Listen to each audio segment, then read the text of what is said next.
Good morning, good afternoon, good evening friends. देखिए, मैं अंकित शर्मा अपने चैनल फिजिक्स गुरु पर आपका हार्दिक स्वागत करता हूं।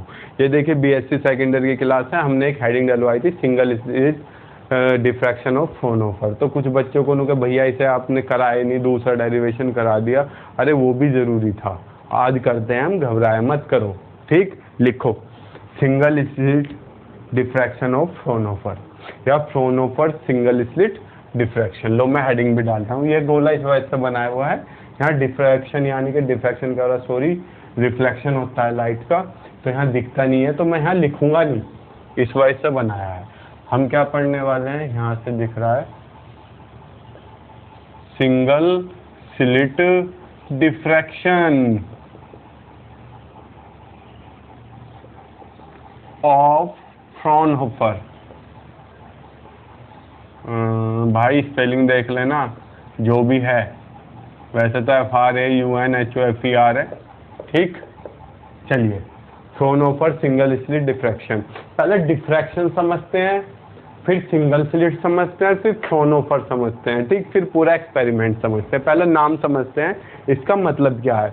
देखो, डिफ्रैक्शन क्या होता है, जब लाइट बीम आ रही है, जा रही है स्ट्रेट, मैंने कुछ नहीं किया, पर मैंने इसके रास्ते में अगर मैं शार्प एज रख दूं, तो ऐसा आके जब इससे टकराएगी तो अपने पास से डेविएट हो जाएगी, इधर उधर भटक जाएगी। तो लाइट बीम का किसी शार्प एज से टकरा के अपने पास से भटकना ही, इधर उधर भटकना ही क्या कहलाता है, डिफ्रैक्शन। अब ये स्लिट क्या है और सिंगल स्लिट क्या है। देखो, कोई भी नैरो होल, जैसे मैंने यहाँ होल कर दिया, तो लाइट बीम यहाँ से गुजारूंगा तो कोनों से टकरा के इधर उधर मुड़ जाएगी, इधर उधर मुड़ जाएगी। तो यही क्या कहलाता है, आपका स्लिट कहलाता है, एक नैरो होल। ठीक, अगर मैं 2 कर दूंगा तो डबल स्लिट बन जाएगा, 3 कर दूंगा ट्रिपल स्लिट। सिंगल का मतलब है केवल एक होल लेना है मुझे। और फ्राउनहोफर, तो फ्राउनहोफर ने एक पार्ट डिफरेंस निकाला था उनके बीच, तो इसे क्या बोलते हैं, फ्राउनहोफर का सिंगल स्लिट एक्सपेरिमेंट। इसके लिए आपको एक फॉर्मूला में पहले करवा चुका हूँ, बता चुका हूँ, क्या, फेज डिफरेंस। आपको ये याद रखना है, equal to 2π/λ into path difference. देखो हिंदी वालों, घबराओ मत, इसे बोलते हैं कलांतर, इक्वल टू 2π/λ इंटू पथांतर, है ना, पथ का अंतर, पाथ डिफरेंस। अब हम करते हैं, पहले हम डायग्राम समझने की कोशिश करते हैं, फिर मैं थ्योरी लिखाता हूँ। देखो, मैंने सिंगल स्लिट बना ली। देखो, ये होती तो इतनी सी है, बारीक सी, नुन्नू मुन्नू सी, लेकिन मैं थोड़ी बड़ी बनाऊंगा ताकि आप डायग्राम को क्या समझ सको क्लियरली। थोड़ा इसकी मैग्नीफाइड इमेज बना रहा हूँ। ठीक, यहाँ मैंने क्या लगा रखी है, प्यारे चंदो मेरे, सूरज मेरे, है ना, मेरा चंदा है तू, मेरा सूरज है तू, और मेरी आंखों का तारा है तू। है, आ जाओ सभी आंखों के तारे अपने घर वालों के। यहाँ से लाइट बीम आ रही है भाई, ये आ रही, ये आ रही, बेचारी जा रही थी सीधी, जानी कैसी चाहिए थी वो, सीधी, ऐसे ऐसा जानी चाहिए थी। तो पर मैंने इसमें 2 कारिस्तानी कर दी। पहली कारिस्तानी मैंने यहाँ क्या रख दिया भैया, एक लेंस। कैसा लेंस, कॉन्वेक्स, यानी कि उत्तल।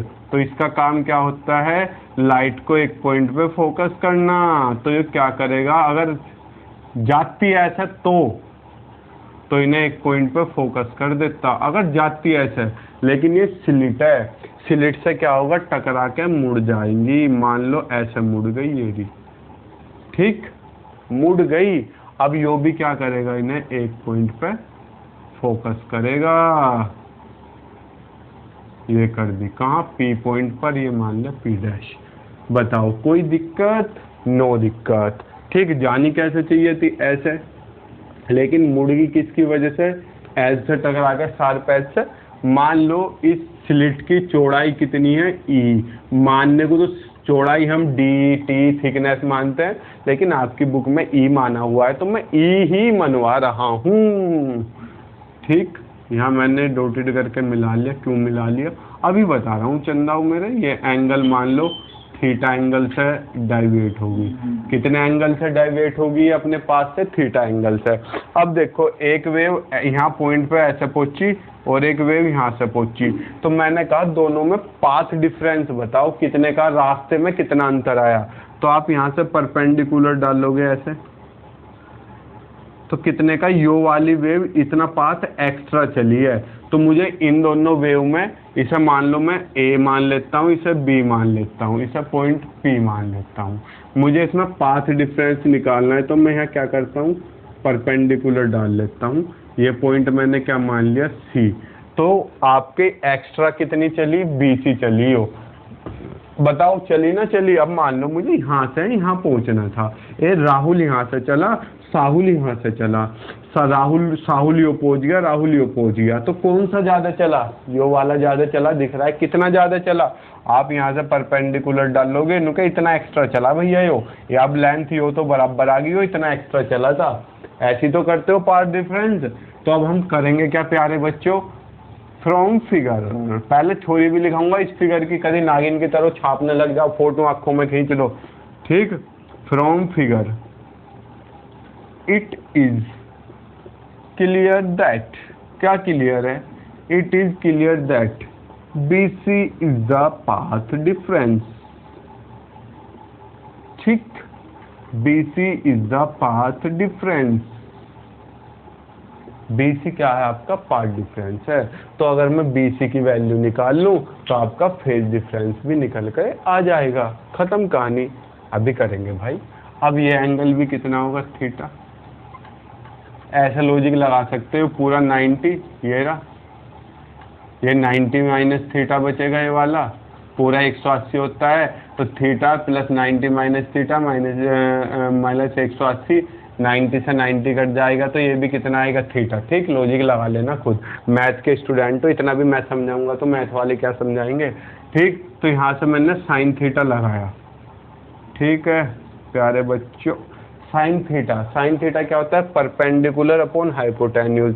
परपेंडिकुलर क्या होता है, एंगल के जस्ट सामने वाला, तो परपेंडिकुलर क्या आ गया आपका, BC अपॉन हाइपोटेन्यूज आपका क्या है, बताओ। हाइपोटेन्यूज है आपका ये लंब, क्योंकि वो तो 90 डिग्री है, जो 90 डिग्री से बनते हैं, एक आधार होता है और एक क्या होता है, परपेंडिकुलर, और एक क्या होता है, कर्ण, यानी कि हाइपोटेन्यूज।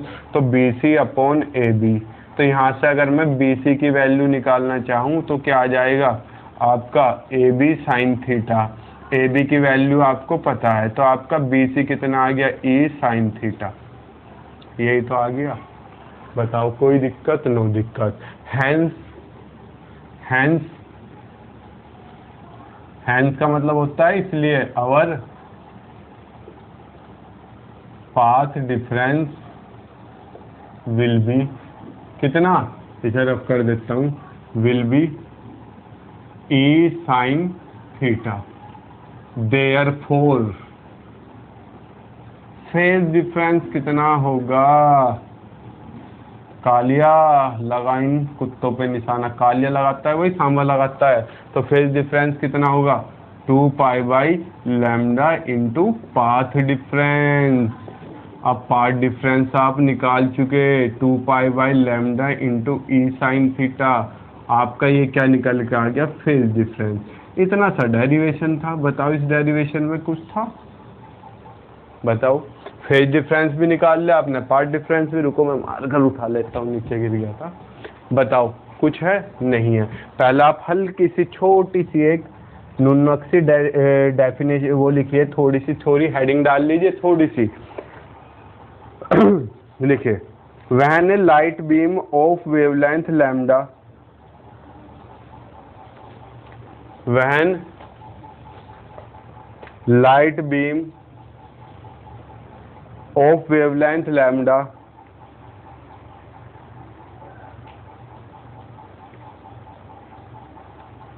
ठीक, focused on any slit,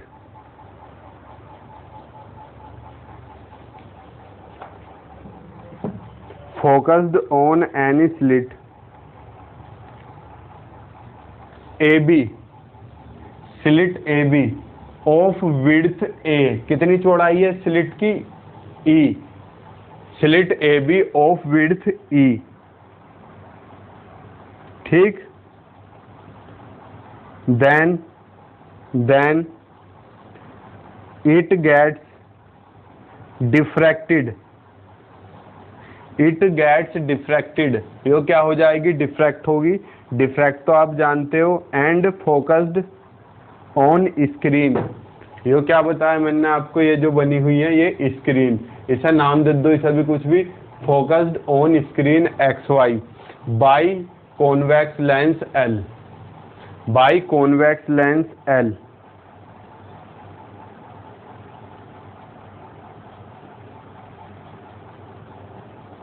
ठीक, अब फिगर बनाओ और यहाँ तक बनाओ, करो नोट जल्दी फटाफट। देखो वीडियो पॉज करके कर लेना, हम आगे चल रहे हैं बच्चों बिना किसी रोक टोक के। अब एक बात जनरली आपसे मैं डिस्कस करना चाहूँगा, क्या है डिस्कशन बात का, ये कि अभी ये डेरिवेशन पूरा नहीं हुआ, आप खुश हो गए होंगे कि फेज डिफरेंस निकला है, पास डिफरेंस निकला है, खत्म। अब हमें क्या निकालनी है, इंटेंसिटी। अब यूं ही महाभारत है, इसमें इंटेंसिटी निकालना, इंटेंसिटी निकालना ही क्या है, महाभारत। क्यों, आपको पता है इंटेंसिटी किसके इक्वल होती है, एम्पलीट्यूड के स्क्वायर के, इसके इक्वल। अब एम्पलीट्यूड किसका, वेव का, अब बीम का, वेव का, किसी भी चीज का। अब एक यहाँ लाइट बीम तो है नहीं, अकेली तो है नहीं, अकेली होती तो उसका एम्पलीट्यूड लेके स्क्वायर कर देते। यहाँ तो पूरा का पूरा क्या चल रहा, बंच चल रहा, वही तो मुड़ रहा है ऐसे, तो उसके अंदर जो है कितनी सारी लाइट बीम होगी, तो हमें रिजल्टेंट निकालना पड़ेगा। यहाँ तक नोट कर लो। अब हम आपको इंटेंसिटी निकालना बता रहे हैं, रफ कर दे रहा हूँ, वो बहुत खतरनाक है, ध्यान से समझना, सावधानी हटी दुर्घटना घटी, उसे नहीं समझ पाओगे, रफ कर दे रहा हूँ। इंटेंसिटी निकालते हैं बच्चे, यहीं छोड़ देते हैं इसे, यहाँ छोड़ दोगे तो एग्जामिनर नंबर भी देना छोड़ देगा, ठीक है, 10 पर 2 नंबर देगा वो भी। अब हम निकालते हैं इंटेंसिटी। इंटेंसिटी कैसे, देखो आपकी लाइट बीम ऐसे आ रही थी, ऐसे, ठीक, और वे फिर कैसे मुड़गी, ऐसे मुड़गी सारी की सारी, तो हम ऐसे मान लेते हैं, ये रहा ऐसे, एक ऐसे, एक ऐसे, ऐसे ऐसे ऐसे ऐसे ऐसे मुड़गी सारी की सारी, ठीक। तो अब यो क्या होता है आपका, वेक्टर सम मेथड बोलते हैं, डॉट डॉट डॉट आगे तक जा रही है ये ऐसे, ठीक है। तो यहाँ से रिजल्टेंट वेक्टर ये होगा आपका, आपको पता है रिजल्टेंट वेक्टर ये होगा आपका। अब आपको पता है 11th में पढ़ा है आपने triangle law of vector addition, एक वेक्टर ऐसे एक ऐसे है, तो इनका एडिशन निकालना, तो एक ऐसे खींचते थे, एक ऐसे, इनका रिजल्टेंट जो होता था, ये एम्पलीट्यूड है अलग अलग, इनका रिजल्टेंट ये होगा। तो इस मेथड का नाम क्या था, जब 3 लेते थे तो पॉलीगन वो होता था ट्रायंगल लो, और जब बहुत सारे होते थे तो एक ऐसे फिर एक ऐसे, फिर उसका क्या निकाल देते थे, रिजल्टेंट। जब एक से ज्यादा वेक्टर होते थे तो उसे बोलते थे पॉलीगन मेथड, क्या बोलते थे, पॉलीगन मेथड। तो अब हम क्या पढ़ने वाले हैं भाई, जो फ्रोनहोफर के अंदर ही है, ठीक, इसे क्या बोलते हैं, पॉलीगन। दिख रहा है, नहीं दिख रहा, दिख रहा है भाई, polygon law of vector addition, बहुत सारे वेक्टर एडिशन या वेक्टर सम मेथड, इसे ध्यान से समझना प्यारे बच्चों, वेक्टर सम मेथड, ठीक। फिगर नहीं बनानी, पहले आपको लिखना है, क्या लिखना है मैं बता दे रहा हूँ। ये मान लो आपकी वेवलेंथ चली, ये ए है, ये यहाँ से कितने उससे डेविएट होगी, डी से, ये कितने से होगी, 2d से, ये कितने से, 3d से, ऐसी आपकी डेविएट होती जा रही है, ठीक। ये कहाँ तक पहुँच जाएगी, ऐसे ही nd तक। अब आपको याद रखना है, आपको n-1d लेना है, nd नहीं लेना। n-1d मैंने क्यों लिया, इसका रीजन है, देखो मैंने कहा 10 नंबर तक गिनती लिखो, आप 1 2 3 4 5 6 7 8 9 10 लिख दी, कहाँ से स्टार्ट करी, 1 से, लेकिन ये डी से, इसका डेविएशन कितना, 0, यहाँ हमारी गिनती हो रही है 0 से, तो 10 नंबर कहाँ तक बैठेंगे, केवल 9 तक। देखो 1 2 3 4 5 6 7 8 9 10, ठीक। तो हमने 0 से स्टार्ट किया, तो यहाँ तक n से 1 कम आएगा, तो क्या बैठेगा, n-1d। समझिए, अगर हम 1 से स्टार्ट करते तो n तक ही बैठता, लेकिन हमने 0 से स्टार्ट किया है, तो 10 नंबर 10 अंक कहाँ तक बैठेंगे, 1 कम तक, तो इस वजह से हमने n-1d लिया। अद्य टीचर यही समझ आ नहीं पाते बच्चों को, समझिए आप इस चीज को। अब आप थ्योरी लिखना स्टार्ट कीजिए। Let a b the amplitude, small a मानना, let small a be the amplitude of each vibration and small d be the common phase difference, and small d be the common phase difference, full stop. To find out the amplitude and initial phase, we construct the polygon of amplitude. ठीक, the side जो हमने origin मान लिया O Q represent the resultant amplitude, O Q represent the resultant amplitude, full stop. Resolving the amplitude into its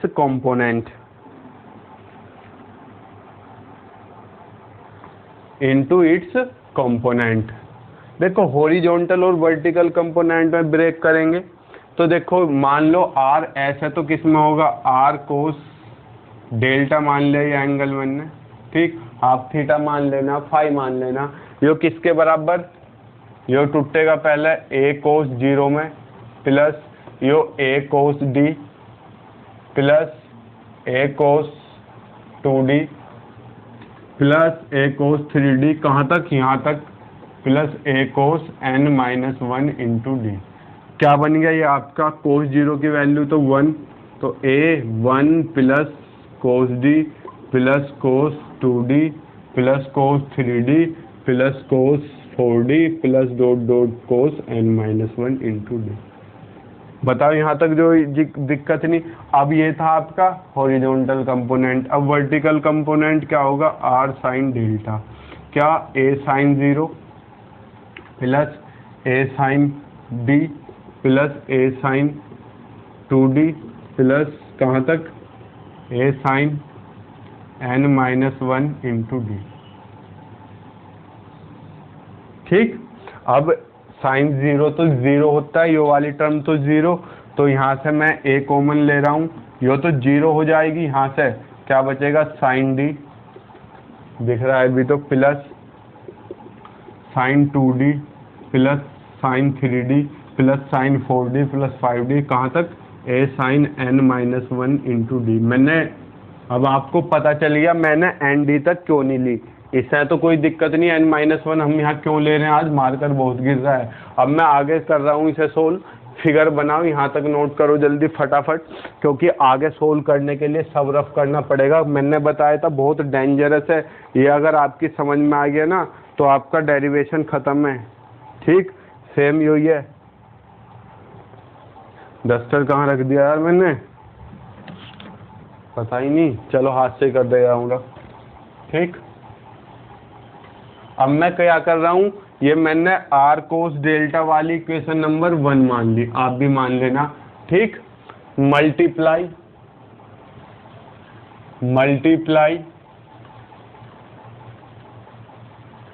equation 1 by 2 sine dy 2. अब कुछ बच्चे confuse हो गए होंगे 2 साइन dy 2 से क्यों मल्टीप्लाई की. 2 मिनट का सब्र रखा करो, शांति पकड़ा करो, अब पता चल जाएगा. अब मैं मल्टीप्लाई कर रहा हूँ, क्या हो गया, आर कोस, यहाँ तो देखो ये हट जाएगा, थोड़ा नीचे लिख रहा हूँ, are cos delta into 2 sine dy 2 कर दी multiply, is equal to A तो कॉमन 1 में मल्टीप्लाई करूँगा, क्या बचेगा, साइन dy 2 प्लस 2 भी तो है, 2 से भी तो मल्टीप्लाई करी है, 2 कोस डी ऐसा क्या ऐसा ही साइन dy 2 प्लस 2 कोस 2d साइन dy 2. दिख रहा है नहीं दिख रहा, दिख रहा है देखो बच्चों, plus dot dot dot dot plus 2 कोस n-1 इंटू साइन dy 2. देखो थोड़ा सा एडजस्ट कर लेना, कहीं भैया बड़ा नहीं दिख रहा, मैं बोल रहा हूँ.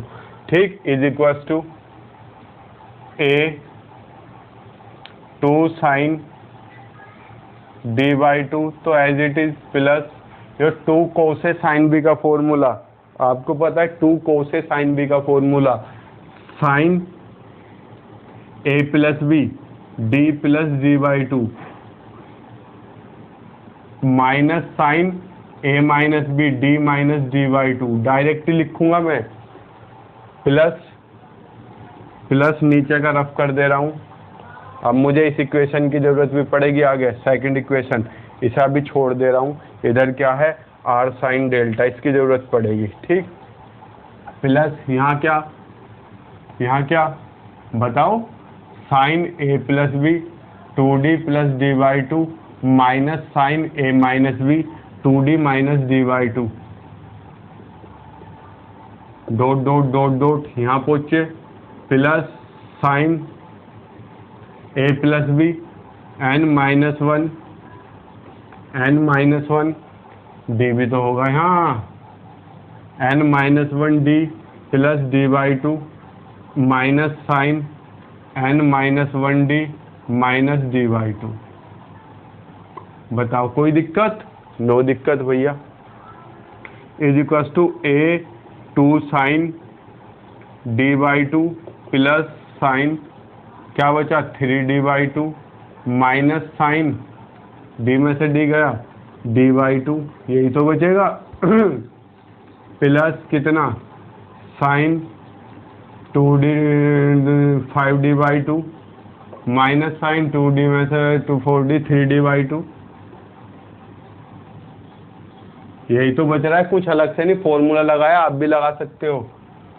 Plus dot dot dot dot यहाँ आए sine n d minus d n d minus d, d में से माइनस डी में से हो गया डी बाई टू, तो माइनस का डी बाई टू, तो क्या बचेगा एन माइनस का हाफ इंटू डी, लिख लेना आप।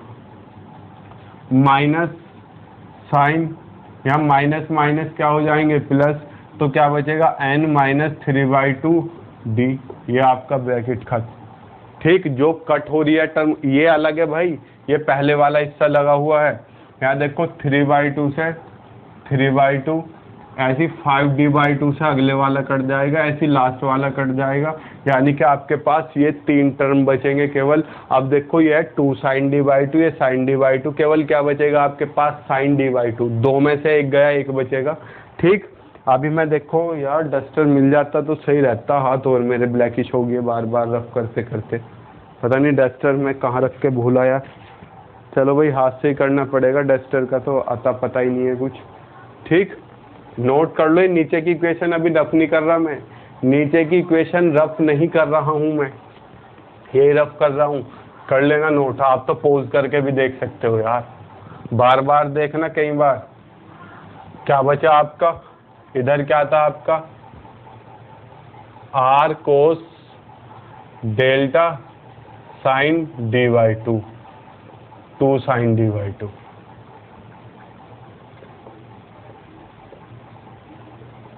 Is equals to a sine d/2 में से माइनस का साइन d/2 गए तो sign d/2,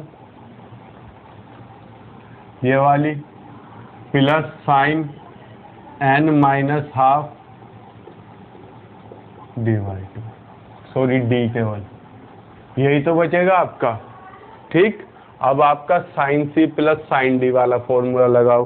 sign C plus sign डी आप जानते हो, 2 sin c plus d/2 into cos d minus c/2, जानते हो।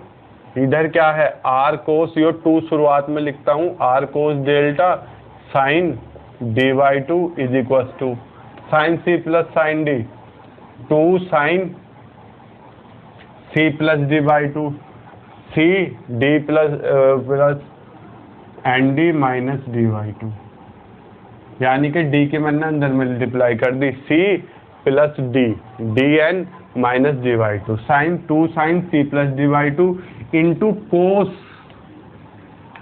d minus c into cos d minus c, d की जगह पे ये है n d minus d/2 minus c, ये क्वांटिटी बचेगी मेरी। यहाँ तो मल्टीप्लाई है, इस ब्रैकेट की भी जरूरत नहीं। देखो 2 से तो 2 कैंसिल आउट, नीचे का रफ कर दिया मैंने, मेरे पास बचा क्या, r cos delta n d/2 is equal to क्या बचा मेरे पास, इससे कट जाएगा a sine n d into cos में क्या बचेगा, n d minus half of d हो जाएगा, एन डी माइनस डी, यानी कि n minus one into d. तो यहाँ से मेरे पास आर कोस डेल्टा की वैल्यू क्या आ गई, ये शुरुआत में लिख रहा हूँ, a cos n minus one d into sine n d upon, ये सही कर लेना, upon sine D by two. ये देखो ये मेरी किसकी वैल्यू आ गई, ये इक्वेशन नंबर 3। ये कौन सी मानी हुई थी, पहले से सेकंड। जल्दी यहाँ तक नोट कीजिए, और यहाँ किसी को दिक्कत हो मुझे बताइए। ठीक, सिमिलरली हमारा क्या आ जाएगा, सिमिलरली हमारा क्या आ जाएगा, आर साइन डेल्टा। नोट कर लीजिए। अब मैं सिमिलरली इक्वेशन 4 लिख रहा हूँ, क्या होगा आप सोल्व करके देख लेना। इसमें भी हम इससे मल्टीप्लाई करेंगे। सिमिलरली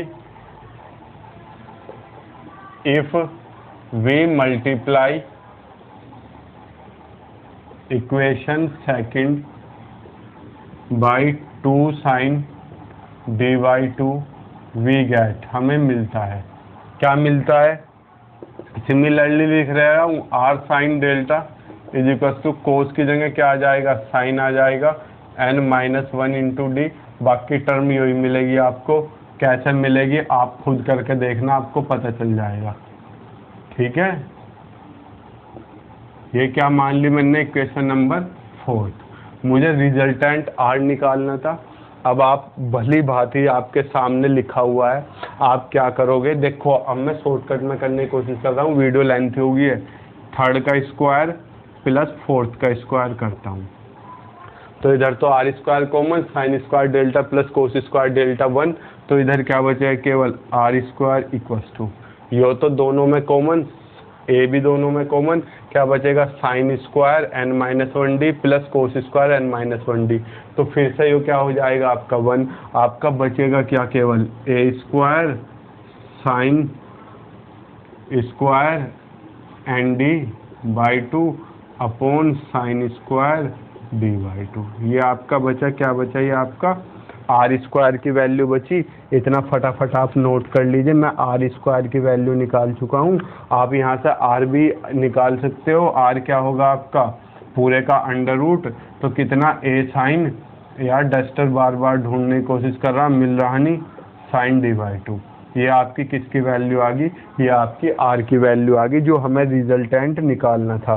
तो अब आप इंटेंसिटी निकाल सकते हो। हैंस इंटेंसिटी इक्वस टू कितना, आई इक्वस टू, यहाँ लिख दे रहा हूँ आर स्क्वायर, यानी कि यो आ जाएगी आपकी intensity.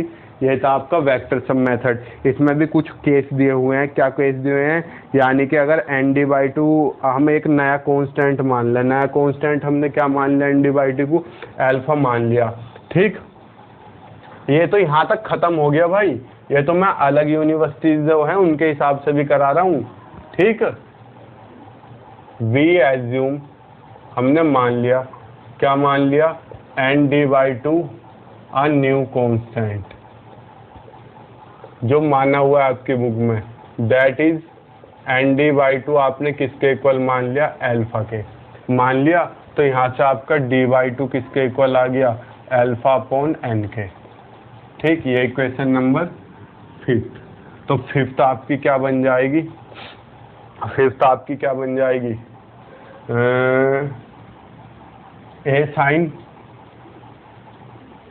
N d by two की जगह alpha upon sine D by two की जगह क्या आ जाएगा, साइन अल्फा अपॉन एन। ये किसकी वैल्यू आ जाएगी आपकी, 5th इम्प्लाइज आर की। ठीक, अब इसमें भी आप केस लगा सकते हो, क्या, if alpha is very small in comparison to n, then alpha upon n will be very small. देखो साइन में आपको पता है क्या, limit theta tends to 0 sine theta upon theta is equal to 1। तो साइन थीटा किसके बराबर होता है? थीटा के, जब थीटा की वैल्यू 0 के आसपास बहुत कम हो। ये हम बहुत ही स्मॉल ले रहे हैं, तो आपका इसलिए साइन अल्फा अपॉन एन किसके इक्वल हो जाएगा? अल्फा अपॉन एन के। तो आपका यहाँ से क्या आ जाएगा? आर इक्वल टू क्या आ जाएगा आपका? A sine alpha upon alpha upon n. N ऊपर मल्टीप्लाई में पहुँचेगा, R equal to n a sine alpha upon alpha.